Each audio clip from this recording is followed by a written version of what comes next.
Hello everyone, welcome back to our YouTube channel Rozgar revision. मैं विशु कुमार हाजिर हूँ आप सभी के सामने एसएससी जीके पीवाईक्यू पार्ट 5 का नेक्स्ट लेक्चर का रिवीजन लेकर के, जो कि है 21। इसके पहले 1 से लेकर 20 तक का रिवीजन हो चुका है और अभी से लेकर के 10 लेक्चर आपका बचा हुआ है, जिसको कि हम लोग जल्द ही आपको जो है रिवीजन करवा देने वाले हैं। जो भी आपका एग्जाम है, चाहे वो एनटीपीसी हो, चाहे वो भी एसएससी का अपकमिंग एग्जाम होने वाला है, उसके पहले ये कंप्लीट हो जाने वाला है। तो उसके लिए आप कोई भी टेंशन लेने की जरूरत नहीं है। बस मैं जो आपको करवा रहा हूँ उसको आप करते जाइए। साथ ही साथ आपको बता दें कि हर एक चैप्टर का एमसीक्यू के थ्रू भी रिवीजन चल रहा है, तो आप उसको भी जरूर एक बार देख लीजिएगा। ऐसे तो मैं रिवाइज करवा ही रहा हूँ, फिर उसके बाद क्वेश्चंस के फॉर्मेट में अगर आपके पास क्वेश्चन आएगा तो फिर और भी ज़्यादा मजा आएगा, जो कि वो भी चल रहा है आपका, तो उसको भी आप देखते चलिएगा। बाकी चलो आज के सेशन को स्टार्ट करते हैं। लेक्चर नंबर 21 इसको हम लोग देखते हैं। तो आज का जो फर्स्ट क्वेश्चन है दोस्तों, आप सभी के सामने ये है कि भारतीय राष्ट्रीय कांग्रेस में विभाजन जो है कब हुआ था। तो ये आपका 1907 ईस्वी में आपका हुआ था फ्रेंड्स, जो भी राष्ट्रीय कांग्रेस था उसमें विभाजन। ठीक है, इसके पहले आपका हुआ था 1905 में बंगाल विभाजन। ठीक है, बंगाल विभाजन हुआ था, इसमें आपका जो है विभाजन विरोधी आंदोलन चला था, जिसके अंतर्गत ये था कि मतलब दो लोग इसमें बट गए थे। ठीक है, एक गरम दल और एक नरम दल। ठीक है, अब इसमें जो नरम दल वाले थे वो चाहते थे कि केवल जो है बंगाल में विरोध हो, और जो गरम दल वाले थे वो चाहते थे कि पूरे भारत में जो है ये जो विभाजन विरोधी आंदोलन है वो हो। ठीक है, तो जो नरम दल थे, ठीक है, उनका ये था कि मतलब जो हमारा बात है उसको जो है याचिका, प्रार्थना और विरोध के थ्रू जो है किया जाएगा। मतलब ये 3 पी आपका जो यहाँ पर जो है था उनका नरम दल का, कि पहले जो है हम लोग याचिका दायर करेंगे, ठीक है, और उनसे ब्रिटिशर से प्रार्थना करेंगे, और अगर फिर वो नहीं मानेंगे तब हम लोग विरोध करेंगे। तो ये नरम दल का मानना था, और गरम दल का मानना था कि नहीं, सीधे हम लोग विरोध करेंगे। ठीक है, तो ये चीज़ें था इसमें, और इसी कारण से यहाँ पर जो है गरम दल और नरम दल जो कि मतलब दोनों में फूट पैदा हुआ और दोनों अलग हो गए। ठीक है, और उसी को कहते हैं यहाँ पर भारतीय राष्ट्रीय कांग्रेस में विभाजन हुआ था। तो ये 1907 ईस्वी में हुआ था। क्यों हुआ था, इसके पीछे रीजन क्या था, तो बंगाल विभाजन जो है ये रीजन था। ठीक है, क्योंकि बंगाल विभाजन के फलस्वरूप जो विभाजन विरोधी आंदोलन हुआ था, उसके फलस्वरूप यहाँ पर दोनों ही दल का जो है अलग अलग यहाँ पर जो है मान्यता था, इस कारण से यहाँ पर हुआ था। और इसी को हम लोग जो है सूरत अधिवेशन, मतलब जो सूरत स्प्लिट है इसको नाम से जानते हैं, क्योंकि ये जो हुआ था ना वो आपका सूरत अधिवेशन जो 1907 हुआ था ना उसमें हुआ था, जिसकी अध्यक्षता कौन किया था, तो रास बिहारी घोष ने किया था। ठीक है, और बाकी जो पुनः ये लोग मिलते हैं कब, तो ये भी याद रखिएगा कि 1916 में लखनऊ अधिवेशन जब हुआ था, ठीक है, जिसमें कि गरम दल और नरम दल वापस से एक हो गए थे, और इसकी अध्यक्षता कौन किए थे, तो अंबिका चरण मजूमदार। ठीक है, तो दोनों याद रखना है कि अलग कब हुए थे, तो 1907 में, और एक कब हुए थे, तो 1916 में। और उस समय का जो अध्यक्षता है वो कौन कर रहे थे, ये भी आप याद रखिएगा। तो 1907 में आपको कौन याद रखना है, रास बिहारी घोष, और 1916 वाला अंबिका चरण मजूमदार। ठीक है, एंड साथ ही दोस्तों यहाँ पर जो है कांग्रेस और मुस्लिम लीग के भी मध्य यहाँ पर जो समझौता हुआ था 1916 में ही, तो याद रखिएगा लखनऊ समझौता के नाम से ही जाना जाता है। तो फर्स्ट क्वेश्चन में यही। नेक्स्ट क्वेश्चन देखते हैं अब हम लोग। नेक्स्ट क्वेश्चन बोल रहा है, किसने जो है 1879 में महाराष्ट्र में ब्रिटिश राज के खिलाफ जो है सशस्त्र विद्रोह का आयोजन किया था। महाराष्ट्र में पूछा है दोस्तों 1879 में, तो वासुदेव बलवंत फड़के आपको याद रखना है। इन्होंने अंग्रेजों के खिलाफ जो है रामोसी किसान बल की स्थापना किया था और विद्रोह किया था महाराष्ट्र वाले रीजन में। बाकी मुंडा विद्रोह तो कई बार डिस्कस हो चुका है, 1899 में हुआ है। ठीक है, बिरसा मुंडा और झारखंड क्षेत्र में ये चीज़ हुआ था। ठीक है, और मुंडा विद्रोह में कौन सी प्रणाली का यूज किया जाता था, मुंडा जो थे वो लोग खुंटखट्टी प्रणाली का मतलब इस्तेमाल करते थे। ठीक है, और ये जो बिरसा मुंडा जो थे, ठीक है, जो कि मुंडा विद्रोह का लीड कर रहे थे, तो ये मुंडा विद्रोह होने का मेन रीजन क्या था, तो ये था दीकुओं के खिलाफ था। ठीक है, दीकू का मतलब होता है बाहरी लोग, तो उनके खिलाफ यहाँ पर जो है ये आपका हुआ था। ठीक है, इसी के अलावा एक संथाल विद्रोह भी था, जो कि 1855 ईस्वी में हुआ था, जो कि राजमहल पहाड़ियों में हुआ था। ठीक है, संथाल क्या करते थे, तो ये जंगल या फिर भूमि को साफ करते थे। ठीक है, तो याद रखिएगा संथाल विद्रोह आपको मतलब इसमें नेतृत्व करता भी अगर पूछेगा तो याद रखिएगा सिद्धू व कानू, ये दो लोग याद रखना है। इसके अलावा दोस्तों संथाल के बारे में याद रखिएगा कि तीसरी सबसे बड़ी जनजाति है भारत की। ठीक है, संथाल जनजाति के कैसी मतलब कितने नंबर पे है, तो भारत की तीसरी सबसे बड़ी है। बाकी एक दामिने ओकोह करके है, जो कि 1832 में इसका मतलब गठन किया गया था या स्टैब्लिश किया गया था इसको। संथालों के लिए एक सीमांकित भूमि का एक बड़ा क्षेत्र था ये। ठीक है, तो ये था सेकंड क्वेश्चन में। आगे बढ़ते हैं और थर्ड क्वेश्चन की तरफ देखते हैं। यहाँ पे थर्ड क्वेश्चन है आप सभी के सामने, किस दिल्ली सल्तनत शासक ने मेवाती समुदाय से निपटने के लिए रक्त और लौ की नीति, तो रक्त और लौ की नीति काफ़ी फेमस क्वेश्चन है, बलबन ने अपनाया था इसको। ठीक है, अब गयासुद्दीन बलबन के बारे में थोड़ा बहुत चीज़ें देख लेते हैं, जैसे कि इसका जो कार्यकाल था वो आपका 1266 से लेकर 1287 ईस्वी के बीच में रहा था यह दिल्ली सल्तनत में। यह नसरुद्दीन महमूद के अधीन नायाब था। नायाब एक पोस्ट हुआ करता था, तो किसके अंडर था ये नायाब, तो ये था नसरुद्दीन महमूद के अंडर। ठीक है, इसने सबसे पहले तो कि चहलगानी चालीसा की शक्ति को तोड़ा, जो कि इल्तुतमिश के द्वारा एस्टैब्लिश किया गया था, उसको खत्म किया था और ताज की प्रतिष्ठा को बहाल किया था। उसने सैन्य विभाग एक दीवाने अर्ज की स्थापना की थी। तो याद रखिए कि ये सब हाईलाइटेड क्वेश्चन है, कभी भी आपका आ सकता है एग्जाम में। इसके अलावा उपाधि अगर पूछेगा तो जिले इलाही ठीक है, जिसका मतलब होता है अल्लाह की छाया। तो उपाधि ये खुद ही रखा था, ठीक है, और अपने आप को जो है अफरासियाब के वंशज बताया था। उन्होंने सिजदा यानी कि राजा के समक्ष झुकना और पैबोस यानी कि राजा के पैर चूमना, इसको जो है मतलब पेश किया था। उसने रॉ एवं रक्त की नीति शुरू की थी, तो ये भी चीज़ याद रखना है। बाकी याद रखना है कि एक जो है मिनहाज अल सिराज जो थे, उन्होंने तबाकत नसीरी करके लिखा था। इसके अलावा इल्तुतमिश के समय जो है भारत पर आक्रमण हुआ था, किसका? चंगेज़ खान का हुआ था। एकता प्रथा की शुरुआत हुई थी इल्तुतमिश के शासनकाल में ही, जो कि ख़त्म हुआ था किसके शासनकाल में? तो अलाउद्दीन खिलजी के शासनकाल में हुआ था। ठीक है, तो अभी फिलहाल के लिए इतना ही, बाकी आगे बढ़ते हैं। नेक्स्ट क्वेश्चन है, औरंगाबाद में बीबी का जो मकबरा है उसके बारे में कौन सा कथन गलत है? पहला बोल रहा है यह पूरी तरीके से संगमरमर से बना हुआ है, तो ये बिल्कुल गलत है आपका। ठीक है, संगमरमर का नहीं है। देखने में ज़रूर लगता है कि ताजमहल है, लेकिन एक्चुअल में वो संगमरमर का नहीं बना हुआ है। ठीक है, इसे मुगल राजकुमार आजम शाह ने बनवाया था, तो ये भी सही है। ठीक है, उसी का बेटा था, औरंगजेब का ही बेटा था। ठीक है, इसके अलावा वह औरंगजेब की पत्नी रबिया उद दुरानी का दफन स्थान है, तो ये भी सही है। और यह अपने समान डिजाइन के कारण ताजमहल की नकल है, तो ये भी सही है। मैंने बोला ना कि ताजमहल के जैसा ही दिखता है। बाकी जो इसकी पत्नी थी औरंगजेब की, तो उसका ऐसे तो नाम रबिया उद दुरानी था, इसका एक और नाम था दिलरास बानो बेगम करके, तो ये भी चीज़ आप याद रखिएगा। बाकी औरंगजेब के बारे में हम देख लेते हैं। 1658 से लेकर 1707 इसका कार्यकाल रहा था। 1658 ईस्वी में इसने दारा सिकोह को जो है धर्मट और देवराय के युद्ध में हराया था। दारा सिकोह और कोई नहीं, इसका भाई ही था। ठीक है, तो राजगद्दी पर बैठने के लिए जो है यहाँ पर दारा सिकोह को भी इसने मार दिया था औरंगजेब ने, जो कि इसका भाई था। कौन सा था? तो धर्मत या फिर सामूगढ़ का युद्ध इसको बोलते हैं, उसमें। ठीक है, जीतने के बाद दिल्ली में उसका राज्याभिषेक हुआ और इसको जो है आलमगीर की उपाधि मिली थी, किसको? औरंगजेब को। अपने उसने सिखों के नवे गुरु यानी कि गुरु तेग बहादुर को बंदी करके उसकी हत्या करवा दी थी। क्यों करवा दी थी? क्योंकि जो गुरु तेग बहादुर थे वो मुस्लिम धर्म अपनाने से मना कर रहे थे, इस कारण से उनको जो है मतलब यहाँ पर जो है मार दिया गया था। तो गुरु तेग बहादुर जो कि 9वें गुरु थे, उनकी हत्या करवा दिया गया था, याद रखिएगा।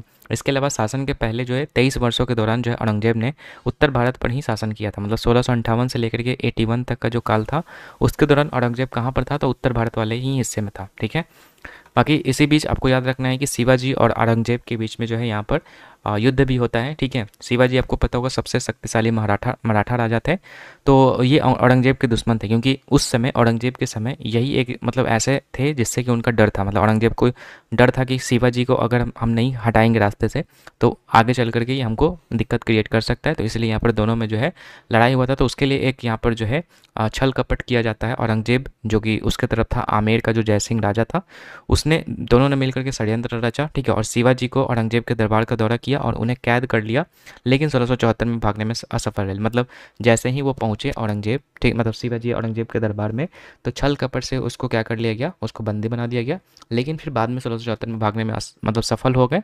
ठीक है, और खुद को छत्रपति घोषित किए, और बाकी मृत्यु उनकी हो गया था 1680 ईस्वी में। और इनका उत्तराधिकारी कौन था? तो संभाजी जो इनका पुत्र था वो था। ठीक है, आगे याद रखिएगा 1686 ईस्वी में जो है बीजापुर पर औरंगजेब ने कब्जा कर लिया, जो कि साउथ वाला हिस्सा था। साउथ नहीं मतलब वही पेनिनसुलर वाला एरिया था।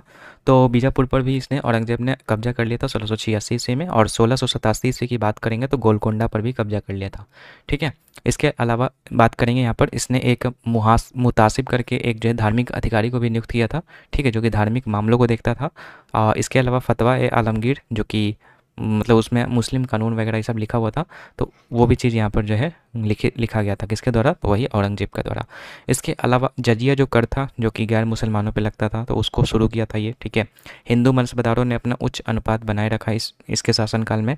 और इसकी मृत्यु कब हुई? तो 1707 ईस्वी में हुई थी। ठीक है, इसने क्या किया था? तो देवगिरी जो था औरंगाबाद संभाजी नगर वर्तमान, मतलब देखिए कैसे कैसे जो है यहाँ पर कैपिटल शिफ्ट किया गया था। ठीक है, तो ये चीज़ यहाँ पर दिया गया है। बाकी इसको दफनाया कहाँ पर गया औरंगजेब को? तो दौलताबाद में दफनाया गया है। और इसको जो है जिंदा पीर यानी कि जीवन संत कहा जाता है, किसको? तो औरंगजेब के बारे में इतना चीज़ आपको यहाँ पर जो है आज के लिए याद करना है। ठीक है, जिंदा पीर हो गया, या फिर क्या क्या इसने करवाया था, फतवाए आलमगीर का यहाँ पर जो लिखा था। ठीक है, गोलकुंडा पे कब्जा किया था, बीजापुर, ये सब चीज़ आपको यहाँ पर याद रखना है। ठीक है, थर्ड क्वेश्चन खत्म, सॉरी फोर्थ क्वेश्चन भी हो गया। फिफ्थ क्वेश्चन की तरफ बढ़ते। बोला किस अधिनियम ने भारत में प्रांतीय शासन में द्वैध शासन, प्रांतीय शासन में द्वैध शासन अगर बोलेगा तो ये आपका 1919 का जो भारत सरकार अधिनियम था, ठीक है, उसके अंतर्गत ये किया गया था। बाकी एक हुआ था आपका 1909 वाला भी भारत परिषद अधिनियम, जो कि था आपका मार्ले मिंटो सुधार के नाम से जाना जाता था। इसीलिए जाना जाता था क्योंकि मार्ले उस समय के राज्य सचिव थे और मिंटो उस समय के वायसराय थे। ठीक है, इसने मुसलमानों के लिए पृथक निर्वाचन, जो कि मतलब एक बहुत ही गलत काम किया गया था। यहाँ पर मुसलमानों के लिए पृथक निर्वाचन किया गया था, मतलब उसका प्रावधान किया गया था, ठीक है। सांप्रदायिक प्रतिनिधित्व प्रणाली, इसकी शुरुआत की गई थी। मुस्लिम सदस्यों का चुनाव मुसलमान मतदाताओं द्वारा किया जाता था, ठीक है, मतलब ये चीज़ इसमें किया गया था मेनली। तो 1909 का जो मार्लोमेंटो सुधार है उसमें याद रखना है कि पृथक मुसलमानों के लिए जो है निर्वाचन के लिए जो है प्रावधान किया गया था, जो कि एक बहुत ही ज़्यादा गलत डिसीजन था। बाकी मिंटो को जो है यहाँ पर सांप्रदायिक निर्वाचन क्षेत्र के जनक कहा जाता है, क्योंकि इसी ने जो है मतलब ज़्यादा जो श्रेय किसको जाता है, पृथक निर्वाचन का मिंटो को हो जाता है, इसलिए इसको जो है सांप्रदायिक निर्वाचन क्षेत्र का जनक कहा जाता है, ठीक है, याद रखिएगा। बाकी इसके अलावा बात कर लेते हैं भारत सरकार अधिनियम 1919। तो पहला तो कि आपको याद हो गया होगा कि यहाँ पर जो प्रांत में द्वार शासन आया था, ठीक है, इसको मॉन्टेग्यू चेम्सफोर्ड सुधार के नाम से भी जानते हैं, क्योंकि उस समय का जो राज्य सचिव था वो मॉन्टेग्यू था और चेम्सफोर्ड जो उस समय का वायसराय था। इसके अलावा इसने देश में पहली बार द्विसदनीय प्रणाली और प्रत्यक्ष चुनाव की शुरुआत की थी, जिसमें कि एक उच्च सदन यानी कि राज्य परिषद और एक निचला सदन यानी कि विधानसभा था, ठीक है। द्वैध शासन को प्रांतों में लागू किया गया, वही जो क्वेश्चन पूछा गया था वही सेम चीज लिखा गया है। इसने सिखों, भारतीय, ईसाइयों, एंग्लो इंडियन और यूरोपीय लोगों के लिए जो है पृथक निर्वाचन प्रणाली का विस्तार किया, ठीक है। तो इतना चीज़ आपको यहाँ पर याद रखना है। इसके अलावा 1935 का जो एक्ट है ये भी इंपॉर्टेंट बन जाता है। जो एक्ट 1935 का जरूर था, लेकिन लागू कब हुआ था, तो 1 अप्रैल 1937 को लागू हुआ था। इसने जो प्रांत में द्वैध शासन है जो आपका लागू किया गया था 1919 के तहत, उसको यहाँ पर जो है खत्म कर दिया गया और केंद्र में जो है द्वैध शासन को लागू किया। तो यहाँ पर इंपॉर्टेंट दो चीज़ याद रखिएगा, मैं समराइज कर देता हूँ। प्रांत में अगर पूछेगा कि द्वैध शासन किसके अंतर्गत आया गया था, तो 1919 वाला, ठीक है, जिसको मॉन्टेग्यू चेम्सफोर्ड अधिनियम भी कहते हैं। और अगर पूछेगा केंद्र में द्वैध शासन, तो वो आपको याद रखना है 1935 का जो एक्ट है उसके तहत, ठीक है। तो ये दोनों चीज़ आपको याद रखना है। आगे बढ़ते हैं 6 नंबर क्वेश्चन। बोला भारत के नियंत्रक एवं महालेखा परीक्षक जिसको कि कैग बोलते हैं, तो उसका कार्यकाल कितना होता है, तो याद रखिएगा सिंपली 6 साल का ये होता है, ठीक है। कैग को क्या क्या नाम से जानते हैं, तो ये आपका सार्वजनिक धन का संरक्षक होता है। भारत की संचित निधि इसी से निकलती है, जो कि आर्टिकल नंबर 266 में मेंशन है, ठीक है। इसके अलावा लोक लेखा समिति का मार्गदर्शक और दार्शनिक भी ये कहलाता है, ठीक है। मतलब कैग का काम है वही अकाउंट्स को मतलब मेंटेन करना, तो ये चीज़ होता है, इसलिए इसको धन का संरक्षक कहा जाता है। हमसे पूछा था कार्यकाल, तो 6 साल याद रखना है। कौन से पार्ट में है, तो सेंटर का पार्ट है, तो जाहिर सी बात है कि भाग 5 में आएगा, लेकिन उसमें भी कई सारे सब्जेक्ट्स हैं, तो जो आखिरी सब्जेक्ट है यानी कि 5 सब्जेक्ट है उसमें आता है 5th नंबर पर, ठीक है। बाकी आर्टिकल अगर पूछेगा तो 148 से लेकर 151 के बीच में। कार्यकाल तो बता ही दिया 6 साल, या फिर हो सकता है कि मैक्सिमम ये 65 ईयर्स तक, ठीक है। पहले जो आपके कैग थे वो कौन थे, वी नरहरि राव थे, और वर्तमान में अगर पूछेगा तो संजय मूर्ति हैं हमारे कैग, ठीक है। इसके अलावा अनुच्छेद 148 हम मतलब देख लेते हैं 148 से लेकर 151 में क्या क्या है। तो पहला तो कि जो 148 है वो आपका जो है गठन से संबंधित बात करेगा कि भारत का एक मतलब कैग होगा। 149 बोलेगा उसकी प्रक्रिया मतलब क्या क्या काम है और कर्तव्य है वो। 50 बोलता है संघ और राज्यों के लेखाओं को ऐसे प्रारूप में रखा जाएगा जो राष्ट्रपति भारत के कैग के परामर्श के लिए के पश्चात जो है विविध करेंगे। तो ये आपका आर्टिकल नंबर 150 में कहा गया है।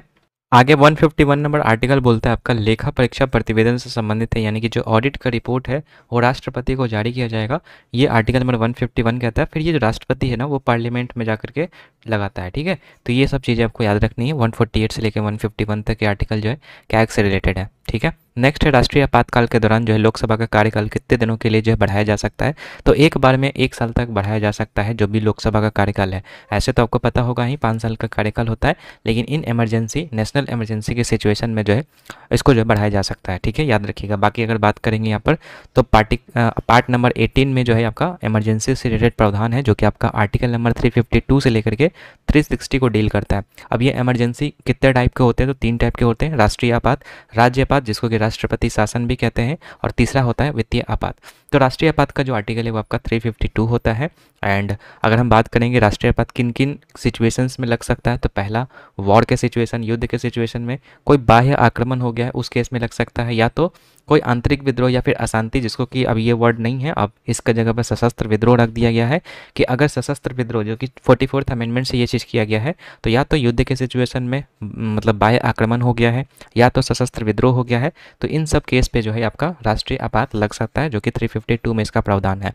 बाकी लग तो जाएगा, लेकिन इसको खत्म कैसे किया जा सकता है, तो खत्म करने के लिए यहाँ पे लिखा हुआ है कि संसद की मंजूरी की आवश्यकता के बिना जो है राष्ट्रपति द्वारा आपातकाल को किसी भी समय रद्द किया जा सकता है। मतलब इसमें ऐसा नहीं है कि संसद की मंजूरी चाहिए, राष्ट्रपति जब चाहे तब ये काम कर सकता है। लेकिन यदि लोकसभा केवल साधारण बहुमत से आपातकाल को समाप्त करने की प्रस्ताव पारित करता है, तो उस स्थिति में भी राष्ट्रपति को आपातकाल रद्द करना पड़ेगा। मतलब देखिए 2 केस हो सकता है, पहला तो कि राष्ट्रपति अपने मन से कर सकता है, दूसरा सिचुएशन तब हो सकता है जब मान लीजिए कि राष्ट्रपति खुद से जो है ये खत्म नहीं कर रहा है आपातकाल को, तो लोकसभा से साधारण बहुमत से अगर ये चीज़ पास हो जाता है कि नहीं आपातकाल को ख़त्म करना है, तो उस केस में भी राष्ट्रपति को जो है आपातकाल ख़त्म करना पड़ेगा, लेकिन ख़त्म कौन करेगा? राष्ट्रपति करेगा, ये चीज़ याद रखिएगा। बाकी अब बात कर लेते हैं यहाँ पर कि राष्ट्रीय आपात कब कब लगा है, तो 3 बार टोटल लगा है अभी तक। एक जो कि भारत चाइना के बीच में युद्ध हुआ था 1962 में, तो उस समय हुआ था, जो कि पंडित जवाहरलाल नेहरू उस समय के प्रधानमंत्री थे, ठीक है। अक्टूबर 1962 से लेकर के 1968 के बीच में ये चला था आपका वॉर। बाकी 1971 की बात करेंगे, भारत पाकिस्तान युद्ध, तो उस समय इंदिरा गांधी थी। और 1975 जो कि आंतरिक अशांति के कारण हुआ था, इस समय भी आपके इंदिरा गांधी थे, ठीक है। और इस समय के राष्ट्रपति जो थे वो फ़खरुद्दीन अली अहमद थे, ठीक है। 1975 से लेकर 77 के बीच में राष्ट्रपति रहे थे। और 25 जून को जो है संविधान हत्या दिवस के रूप में मनाते हैं, ये भी चीज़ याद रखिएगा, क्योंकि इसमें क्या हुआ था कि राष्ट्रपति जो है फ़खरुद्दीन अली अहमद मतलब खुद से ही जो है इमरजेंसी लगा दिए थे, इसमें किसी से सलाह नहीं लिया गया था, ठीक है। इसलिए यहाँ पर बोला गया था कि संविधान का हत्या हुआ है, तो उस दिन 25 जून को जो है संविधान हत्या दिवस के रूप में मनाया जाता है, ठीक है।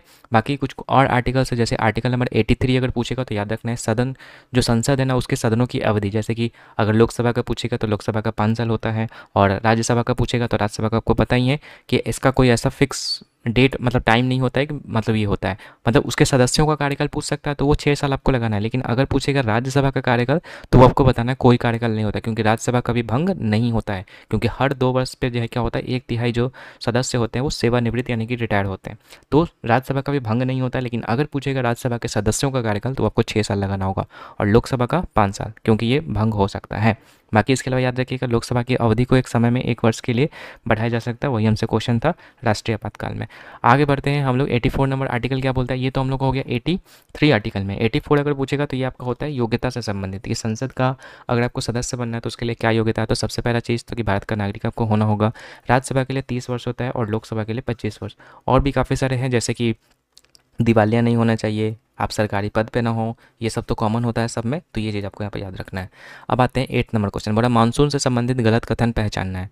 तो मेडागास्कर के पूर्व में उच्च दबाव वाले क्षेत्र को तीव्रता और स्थिति भारतीय मानसून को प्रभावित, मैं सीधे आपको सही वाला बताता हूँ, ये सारे के सारे गलती है, ए बी सी सारे गलती है, सॉरी मतलब सारे सही हैं, लेकिन डी वाला जो आपका है ना वो सही है, ठीक है। डी में क्या लिखा हुआ है, तो डी में लिखा हुआ है पश्चिमी चक्रवात जो विक्षोभ मानसून की वापसी या फिर वापसी के कारण होता है, मतलब पश्चिमी जो चक्रवाती विक्षोभ होता है वो आपका जो वापसी मानसून होता है, ठीक है, उसके कारण होता है, ठीक है।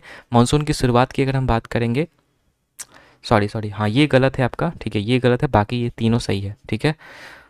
बाकी मानसून की शुरुआत कैसे होती है, तो याद रखिएगा सबसे पहले मानसून जो कि एक अरबी शब्द है जिसका मतलब क्या होता है, तो इसका मतलब होता है मौसम, ठीक है, यानी कि हवाओं का मौसमी उत्क्रमण। तो ये आपने बेसिक चीज़ देख लिया। बाकी अगर हम बात करेंगे कि मानसून की शुरुआत सबसे पहले कब होती है, तो जून के पहले सप्ताह में होती है। केरला का जो पश्चिमी घाट होता है वहाँ से होता है सबसे पहले ओरोग्राफिक रेनफॉल यहाँ से होता है, ठीक है। दक्षिण पश्चिम से मानसून जो इस तरीके से उठती है, और उठने के बाद जो है ये कहाँ पर जाती है, तो ये इस तरीके से अरब सागर की एक शाखा होती है और एक बे ऑफ बंगाल की शाखा होती है। तो अरब सागर की शाखा जो है पश्चिमी घाट होते हुए यहाँ पर पंजाब तक एंटर करती है, और बाकी जो बे ऑफ बंगाल की शाखा है यहाँ से होते हुए ये ईस्ट में जाती है, जहाँ पर यहाँ पर खासी की जो पहाड़ियाँ हैं, ठीक है, वहाँ पर जो है, और सबसे ज़्यादा वर्षा यहाँ पर करती है जो कि चेरापूंजी और मौसीनराम यहाँ पर लोकेटेड है, तो यहाँ पर वर्षा करती है और फिर इसके बाद जाकर के पंजाब में दोनों मीट करती है, ठीक है। तो ये चीज़ आपको यहाँ पर याद रखना है कि जो आपका ये दोनों जो शाखाएं होती हैं उसकी जो हवाएं होती है वो कहाँ पर मीट करती है, तो पंजाब का जो मैदानी क्षेत्र है वहाँ पर होता है। बाकी लीवर्ड और इनवर्ड क्या होता है, विंडवर्ड क्या होता है, तो देखिए जैसे ये मान लीजिए पहाड़ है, तो यहाँ से जो हवाएं चली, ठीक है, तो पहाड़ के इस तरफ वाला जो पार्ट होता है वो विंडवर्ड कहलाता है, और नीचे उतरने वाले को यहाँ पर ये वाला पार्ट को क्या कहते हैं, लीवर्ड कहते हैं, जिसको कि वर्षा छाया क्षेत्र के नाम से जानते हैं, ठीक है। बाकी अगर पूछेगा कि पूरे भारत में मानसून का आगमन कब होता है, तो जुलाई में होता है, और सबसे पहले याद रखिएगा कि जून का जो पहला सप्ताह होता है वहाँ जो कि आपका पश्चिमी तट पे होता है, ठीक है। आगे बढ़ते हैं, जो कि लौटता हुआ मानसून होता है, ठीक है, उसके कारण आपका जो है यहाँ पर जो कोरोमंडल तट है इन सब एरिया में जो है बारिश होता है। ये चीज़ भी आपका पूछेगा क्वेश्चन, तो आपको याद रहना चाहिए। बाकी इसके अलावा 14 डिग्री जो नॉर्थ का जो अक्षांश होता है वहाँ पर जो पूर्वी जेट धाराएं होती हैं, ये भी चीज़ आपको याद रखना है। इसके अलावा अरब सागर शाखा और बे ऑफ बंगाल शाखा, ये चीज़ मैंने बता दिया कि पंजाब में जाकर के मिलती है। हाँ बाकी देखिए लौटता हुआ मानसून की थोड़ा बहुत बात कर लेते हैं, तो ये होता है आपका उत्तर पूर्वी मानसून, और जो मैंने ये बताया था ये कौन सा मानसून होता है, तो ये होता है आपका, ये तो उत्तर पूर्वी मानसून होता है, याद रखिएगा, ठीक है, लौटता हुआ मानसून। बाकी इसके कारण जो है कोरोमंडल तट पे जो है वर्षा होती है, जो कि तमिलनाडु और आंध्रा वाला भाग होता है, तो यहाँ पर आपका होता है, ठीक है। उत्तरी भारत जो है यहाँ पर साफ आसमान होता है उत्तरी भारत में, ये चीज़ याद रखिएगा, ठीक है। बाकी साइक्लोनिक डिस्टर्बेंस यहाँ पर क्रिएट होता है लौटते मानसून के कारण ही, ये चीज़ भी थोड़ा याद रखिएगा। बाकी है मानसून में रुकावट कैसे होता है, तो मानसून में रुकावट होता है आपका उम, मतलब इसको क्या बोलते हैं, तो ये होता है मानसून की शुरुआत के बाद वर्षा में अचानक जब कमी हो जाती है तो उसको हम बोलते हैं मानसून में रुकावट हुआ है। ठीक है। बाकी जो अक्टूबर में जो हीट वेव चलती है उसको ऑपरेशन हीट के नाम से जानते हैं, याद रखिएगा। नेक्स्ट है आपका 9th नंबर क्वेश्चन, बोला कौन सा सूर्य ग्रहण का प्रकार नहीं है। तो पहला बोला वलयाकार होता है, आंशिक भी होता है, पूर्ण भी होता है, और उपछाया ये नहीं होता है, पेनुम्रल नहीं होता है। पेनुम्रल तो आपको उसमें देखने को मिलता है ना, चांद वाले में। ठीक है, तो ये नहीं होता है आपका। बाकी इसके अलावा हम बात करते हैं सूर्य ग्रहण की, तो जब चांद सूरज और पृथ्वी के बीच में आ जाता है, जैसे यहाँ पर क्या होता है, चांद जो है सूर्य हो गया और पृथ्वी हो गया, मतलब ये थोड़ा बड़ा हो गया, तो ये है सन, ये है मून, ये है अर्थ। तो सन और अर्थ के बीच में जब मून आ जाएगा ना तो इसको बोलते हैं हम लोग सूर्य ग्रहण, और इस केस में अमावस्या होता है, यानी कि काली रात होती है। ठीक है, कितने तरह का होता है सूर्य ग्रहण, तो पूर्ण हो सकता है, आंशिक हो सकता है, और वलयाकार हो सकता है। इसके अलावा चंद्र ग्रहण की बात करेंगे तो जब चंद्रमा पृथ्वी के ठीक पीछे उसकी परछाया में आ जाती है, यानी कि ये है सन, ये है अर्थ, और ये है मून। तो जब इस केस में जब रहेगा तो यहाँ पर जो है अर्थ पर जो है मतलब चंद्र ग्रहण लग जाएगा। ठीक है, तो ये चीज़ यहाँ पर लिखा गया है। बाकी जब चंद्र ग्रहण होता है तो उस समय पूर्णिमा होती है। ठीक है, इसी में कुछ कुछ टर्म होते हैं, जैसे ब्लू मून क्या होता है, तो एक महीने में जब 2 फुल मून देखने को मिलता है तो उसको हम लोग कहते हैं ब्लू मून। डार्क शैडो क्या होता है, तो इसको बोलते हैं अम्ब्रा, और लाइट शैडो को बोलते हैं पेनुम्ब्रा। ठीक है, तो ये दो चीज़ आपको याद रखना है। तो हमसे क्वेश्चन पूछा था कि पेनुम्ब्रा का नहीं होता है, ये आपका मून से रिलेटेड है, सूर्य से नहीं रिलेटेड है। आगे है नालको, एक भारतीय सरकारी उद्यम है जो किस खनिज से संबंधित है, तो ये आपका बॉक्साइट से संबंधित है। ठीक है, नालको। बॉक्साइट क्या है, तो एल्युमिनियम का एक अयस्क है जो कि ओडिशा वाले एरिया में सबसे ज़्यादा देखने को मिलता है। ठीक है, बाकी अगर पूछेगा कॉपर, तो कॉपर आपको याद रखना है कि एमपी में जो बालघाट है या मलज खंड है वहाँ पर, और राजस्थान की जो झुंझुनू, अलवर, खेतरी, इन सब खानों में जो है आपका कॉपर देखने को मिलता है। इसके अलावा झारखंड की बात करेंगे तो सिंहभूम का जो जिला होता है वहाँ पे। बाकी तांबा के बारे में याद रखिए कि मानव द्वारा खोजा गया सबसे पहला यही धातु था। ठीक है, बाकी ये जो नैल्को मैंने बताया कहाँ पर है, तो उड़ीसा में है। ठीक है, उड़ीसा के भुवनेश्वर में हेडक्वार्टर है। बाकी बैल्को अगर पूछेगा तो नई दिल्ली में, हिंडाल्को अगर पूछेगा तो मुंबई में, और वेदांता भी आपका मुंबई में है। ठीक है, इसके अलावा भारत में बॉक्साइट के भंडार जो है मुख्यतः अमरकंटक प्लेट्यू, मैकाल पहाड़ी और बिलासपुर कटनी के पठारी क्षेत्रों में देखने को मिलता है। कोरापुट जिले में जो है पंचपटमाली भंडार राज्य में सबसे महत्वपूर्ण बॉक्साइट भंडारण है।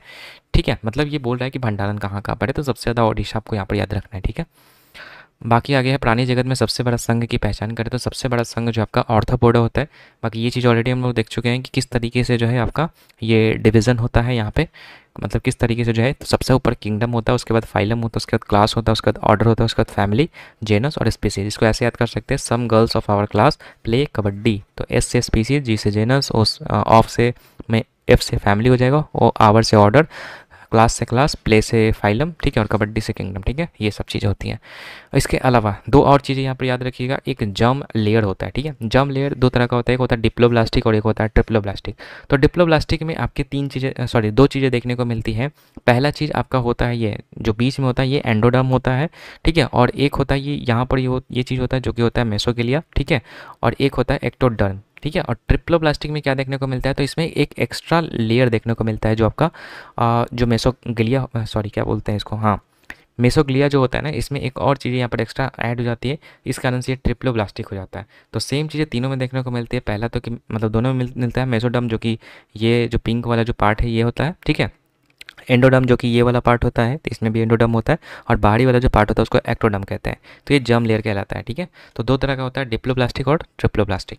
इसके अलावा जर्म लेयर मैंने बता दिया, कोशिका की एक प्राथमिक परत है जो भ्रूण के विकास के दौरान बनती है। शुरुआती चरणों में बनने वाली 3 प्राथमिक कोशिका परतें, एंडोडर्म जो कि आंतरिक परत होती है, मेसोडर्म जो कि मध्य परत होती है, एक्टोडर्म जो कि बाहरी परत होती है। ठीक है, बाकी डिप्लोब्लास्टिक और ट्रिप्लोब्लास्टिक में क्या अंतर है, तो जिन जानवरों में 2 रोगाणु परत होती है, एंडोडर्म और एक्टोडर्म, वो डिप्लोब्लास्टिक कहलाता है, और जिसमें 3 लेयर होते हैं। ठीक है, जैसे कि एंडोडर्म, मेसोडर्म, एक्टोडर्म, तो ये होता है ट्रिप्लोब्लास्टिक। एग्जाम्पल अगर पूछेगा तो याद रखिएगा पोरीफेरा, सिलेंट्रेटा और टेनोफोरा में जो है आपका डिप्लोब्लास्टिक देखने को मिलता है, और ट्रिप्लोब्लास्टिक आपका होता है प्लेटीहेल्मिन्थस, नेमाटोडोडा, एनालिडा, ऑर्थोपोडा और इकाइनोडर्मेटा में। ठीक है, बाकी और भी चीज़ें हैं यहाँ पर।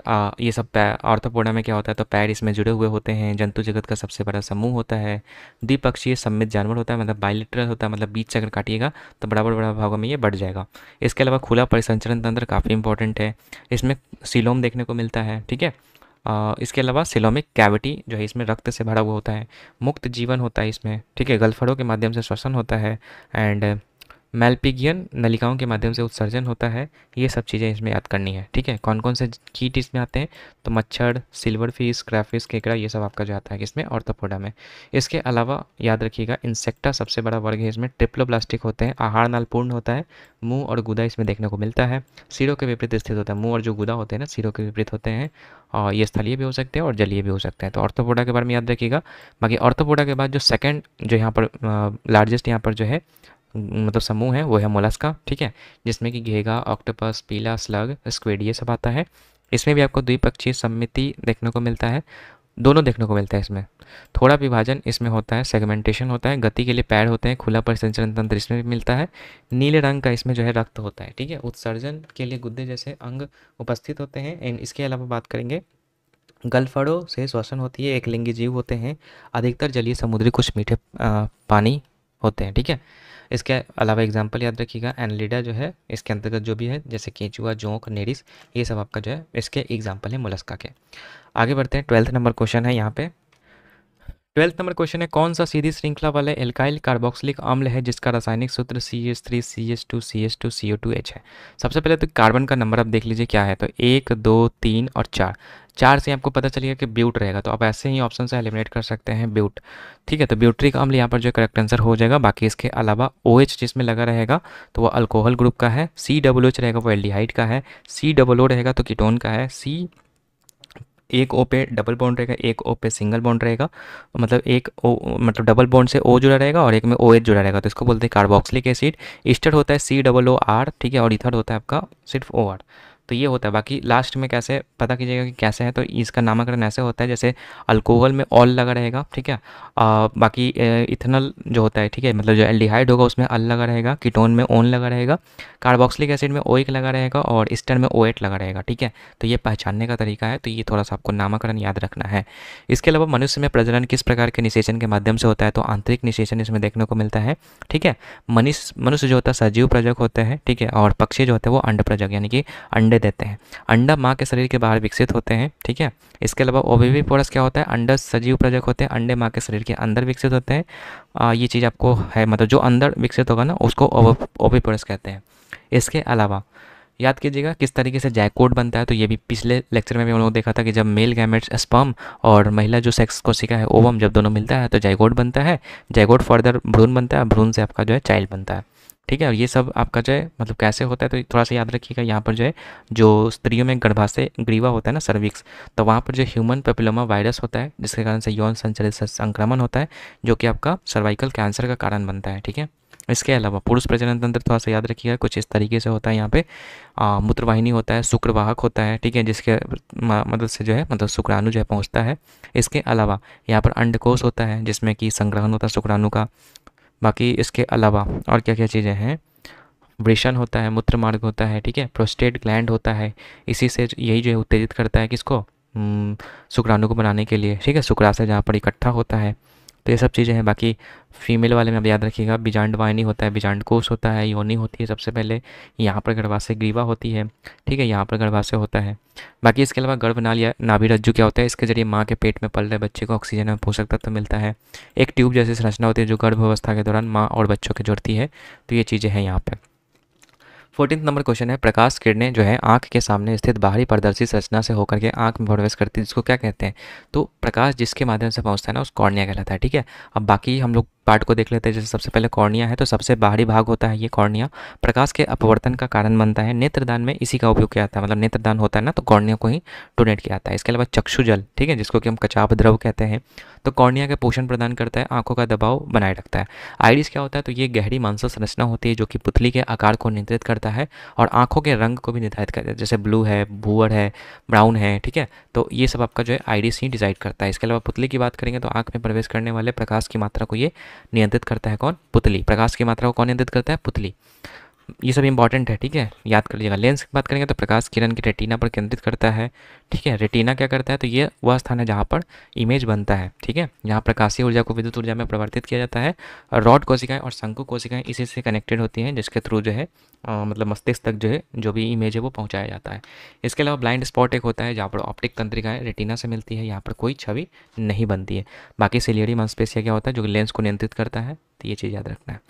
15th नंबर क्वेश्चन है आपका, कौन पटियाला घराने से संबंधित है, तो फतेह अली खान और अली बख्श खान आपको याद रखना है कि पटियाला घराने से संबंधित है। बाकी पटियाला घराने के अगर संस्थापक पूछ देगा तो मियाँ कुल्लू आपको याद रखना है। इसके अलावा मेवाती घराना याद कीजिएगा, घग्गे नज़ीर खान। इंदौर घराना पूछेगा, आमिर खान। मैहर घराना पूछेगा, अलाउद्दीन खान। जयपुर अतरौली घराना पूछेगा, अलादिया खान, ठीक है। बाकी पटियाला के बारे में याद रखिए कि बड़े गुलाम अली जो है, ठीक है, ये भी आपका जो है इसी घराना से संबंधित है, जो कि 20वीं सदी के तानसेन के नाम से जाने जाते थे। 16 नंबर क्वेश्चन है, किसने किसकी आत्मकथा है doctor of destiny and autobiography, तो ये है बेनजीर भुट्टो का। आगे है पद्म पुरस्कार के संबंध में कौन सा सही कथन है, तो पहला है पद्म पुरस्कार का उपयोग पुरस्कार विजेताओं के नाम के प्रत्यय या उपसर्ग के रूप में किया जाता है, तो बिल्कुल गलत है, ठीक है। अनुच्छेद 18 का उल्लंघन है, क्योंकि अनुच्छेद 18 जो है आपका उपाधियों को खत्म करने को लेकर के बात कहता है, तो इसलिए पहला गलत है। बी है एक वर्ष में दिए जाने वाले पद्म पुरस्कारों की कुल संख्या 150 से अधिक नहीं होनी चाहिए, तो ये भी गलत है, क्योंकि 120 से अधिक होने चाहिए, ठीक है। मतलब 120 से अधिक नहीं होना चाहिए, ना कि 150 से अधिक। इसके अलावा अपवाद की बात करेंगे तो 2025 में जो है आपका 139 पद्म पुरस्कार दिए गए थे, ठीक है। ऐसे 120 से ज़्यादा नहीं देना है, लेकिन अपवाद में 2025 याद रखना 139 आपका पद्म पुरस्कार दिए गए हैं। बाकी पद्म पुरस्कार प्रतिवर्ष दिया जाता है, तो ये बिल्कुल सही है, तो यही हम लोग का सही हो जाएगा। बाकी पुरस्कार विजेताओं के नाम कभी भी भारत के राजपत्र में प्रकाशित नहीं किए जाते हैं, तो ये भी गलत है, क्योंकि किया जाता है। बाकी याद रखिएगा, पद्म विभूषण सेकंड सबसे बड़ा पुरस्कार है, पद्म भूषण थर्ड है, पद्मश्री 4 है, फर्स्ट पे क्या है, भारत रत्न है, ठीक है। तो बस यही था आज का लेक्चर, जिसमें कि हम लोगों ने 17th क्वेश्चन जो भी थे इसको हम लोगों ने डिस्कस कर लिया। बाकी आई होप कि आज का लेक्चर समझ में आया होगा आप सभी को अच्छे से। वीडियो अच्छा लगा तो वीडियो को लाइक कीजिएगा। बाकी आगे के लेक्चर्स के लिए जो बने रहिएगा, मिलते हैं नेक्स्ट वीडियो में, तब तक के लिए गुड बाय।